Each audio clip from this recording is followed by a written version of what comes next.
Hello friends. आप सबको मेरा प्यार भरा नमस्कार और आप सबका स्वागत है इस चैनल ग्रोथ विद अमित में। फ्रेंड्स, मल्टीबैगर फाइंड आउट करने के वैसे तो बहुत सारे मेथड्स हैं, बट एक जो अच्छा मेथड मैं आपको आज बताने जा रहा हूँ और मैं नॉर्मली उसको यूज भी करता हूँ। इसको हम कहते हैं ऑल टाइम हाई स्ट्रेटेजी। इसमें अगर मान लीजिए आपको ऑल टाइम हाई, जैसे कि जो स्टॉक आपको वीक में बार बार नजर आए, 2 से 3 बार, अगर मंथ में ये आपको 7-8 बार ऑल टाइम हाई लिस्ट में नजर आ जाए स्टॉक, तो प्रोबेबिलिटी है कि this can be a multibagger in future. उसके साथ आपको कुछ चीजें ऐड करनी पड़ेंगी। अब उसमें क्या है कि अगर एक अच्छा मल्टीबैगर आपको इसमें देखना है, तो अच्छा मल्टीबैगर जो है वो आप कैसे देख सकते हैं, तो all time high stock plus strong fundamental plus technical support plus sector Tailwind. अगर सेक्टर उसको सपोर्ट कर रहा है, किसी अच्छे सेक्टर से है जिसमें गवर्नमेंट का सपोर्ट है, और प्लस में वॉल्यूम सपोर्टेड होना चाहिए, और इंस्टीट्यूशनल बाइंग उसमें होनी चाहिए, मतलब म्यूचुअल फंड और एफआईआई की बाइंग होनी चाहिए। तो ये मान के चलिए कि एक आपको एक बहुत ही अच्छा मल्टीबैगर स्टॉक आपको ऑलमोस्ट मिल गया है, और बस आप उसको राइड कीजिए और उसमें धीरे धीरे चलते जाइए। तो फ्रेंड्स, इसमें हम स्टार्ट कैसे करते हैं कि सबसे पहले आप ऑल टाइम हाई में, जैसे आप कोई स्टॉक देख रहे हो, वो बार बार ऑल टाइम हाई में आपको नजर आ रहा है, जैसे हर दूसरे तीसरे दिन या ऐसे नजर आ रहा है आपको, आप उस पर नजर बनाए रखिए। उसके बाद आपको क्या करना है कि स्टॉक्स तो बहुत सारे उसमें नजर आएंगे, बट हमें ये भी देखना है कि वो स्टॉक फंडामेंटली स्ट्रॉन्ग होना चाहिए। तो ये आपको पर्सनली आपको चेक करने पड़ेगा, मतलब ये कि स्टॉक बाय स्टॉक आपको फंडामेंटल्स चेक करने पड़ेंगे।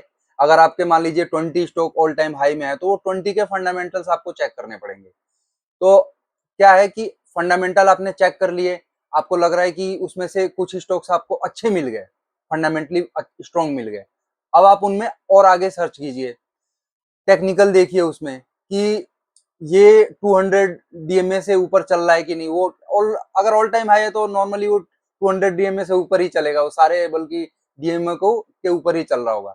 उसके बाद आपको क्या उसमें चेक करना है, आपको एक टेक्निकल का सपोर्ट मिलना चाहिए, और जो आरएसआई है, आरएसआई आपका 50 to 70 के बीच में होना चाहिए। अगर वो 70 के आसपास है तो ज्यादा अच्छा है, क्योंकि आरएसआई वो सस्टेन करता है और वो आरएसआई हेल्दी माना जाता है। अगर 70 के आसपास अगर आप उसमें एंट्री लेते हैं, तो आपको एक तरह से वो टेक्निकल सपोर्ट आपको अच्छा मिलता है, और वो जो स्टॉक है वो जल्दी से ऊपर की साइड वो ग्रोथ करेगा। तो आपको टेक्निकल एक सपोर्ट मिल गया आरएसआई का, और साथ में वॉल्यूम सपोर्टेड जरूर होना चाहिए। अगर वॉल्यूम जैसे है तो आप 30 डे बेसिस पे आप देखें, तो जो 30 डे वॉल्यूम है आपका, वो डेली वॉल्यूम उससे ऊपर होना चाहिए। अगर वो 2-3 गुना ज्यादा है तो और बेटर है, क्योंकि उसमें फिर आप ये मान के चलिए कि कोई ना कोई इंस्टीट्यूशनल फंड हाउसेस की, जैसे कि म्यूचुअल फंड हो गए या एफआईआई, फॉरेन इंस्टीट्यूशनल इन्वेस्टर, इनकी जो है वो होल्डिंग स्टार्ट हो रही है और वो धीरे धीरे बाइंग कर रहे हैं। उसके बाद अगर ये स्टॉक आपको एक्यूमुलेशन जोन में मिलता है, एक्यूमुलेशन जोन का मतलब हो गया कि अगर वो काफी लंबे टाइम से उस प्राइस के ऊपर ही उसका जो मतलब स्टॉक का प्राइस है वो वहीं पे बन रहा है, मतलब एक तरह से ये एरो टाइप में हल्का हल्का हल्का हल्का बराबर ही उसका जो ये है चल रहा है, मतलब लाइन जो है उसकी एकदम स्ट्रेट लाइन ही चल रही है 1 साल के करीब, तो वो एक्यूमुलेशन जोन में वो स्टॉक होता है। और जब वो ऊपर अप ट्रेंड में जाएगा तो बहुत तेजी से अप ट्रेंड में जाता है और उसको सस्टेन करता है विद हैवी वॉल्यूम, अगर हो तो। अदरवाइज अगर मान के चलिए कि वॉल्यूम सपोर्टेड नहीं है, तो वो एक फेक एंट्री हो सकती है। मतलब अगर आप उसमें एंट्री लेंगे तो हो सकता है उसमें कुछ फ्रॉड घुस गए हो और उसको आर्टिफिशियली उठा रहे हो इस स्टॉक को, और उसके बाद वो उसमें पंप एंड डंप कर सकते हैं। तो आपको वॉल्यूम सपोर्ट देखना है, और वो वॉल्यूम जो है वो 30 डे वॉल्यूम से ज्यादा होना चाहिए। अगर 3-4 गुना ज्यादा है तो आप ये मान के चलिए कि वो और अच्छा है। तो इस तरह से वॉल्यूम सपोर्ट होना चाहिए। उसके बाद आपको क्या देखना है कि उसमें इंस्टीट्यूशनल बाइंग हो रही है कि नहीं। तो इंस्टीट्यूशनल बाइंग आपको ये थोड़ा सा, यही जैसे मैंने बताया कि वो वॉल्यूम से पता लग जाएगा।